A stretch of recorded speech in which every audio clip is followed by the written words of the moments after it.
Assalamualaikum warahmatullahi wabarakatuh.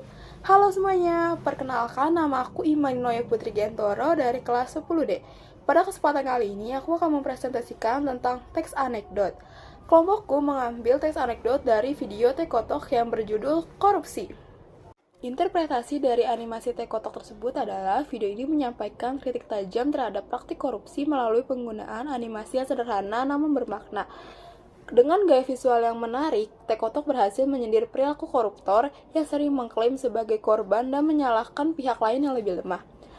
Kajian analitis menunjukkan bahwa animasi korupsi Tekotok ini bukan sekedar hiburan, ia berfungsi sebagai medium kritik sosial, membawa isu praktik korupsi yang sistematik, dan bukan hanya sebagai tindakan individu. Lewat simbolisme dan visualisasi pesan tersirat ini disampaikan dengan efektif.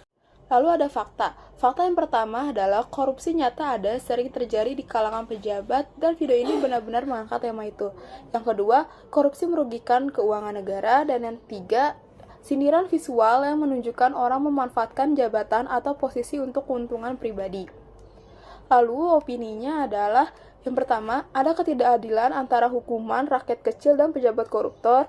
Yang kedua, hukum untuk koruptor di Indonesia terlalu ringan. Dan yang terakhir, sistem hukum masih sering memberi keringanan tidak masuk akal bagi pelaku korupsi. Kenapa saya mengambil opininya di sini? Padahal menurut beberapa orang, ini tuh bisa menjadi opini. Walaupun kadang di beberapa orang juga itu jadi fakta. Yang terakhir ada bagian evaluasi. Kelebihannya adalah yang pertama, kritik sosial disampaikan dengan humor jadi lebih mudah dipahami. Yang kedua, metafora tajam dan menarik, misalnya kandang tikus. Yang ketiga, relevan dengan isu nyata seperti kasus korupsi. Dan yang terakhir, menyentil penonton sehingga mengajak refleksi.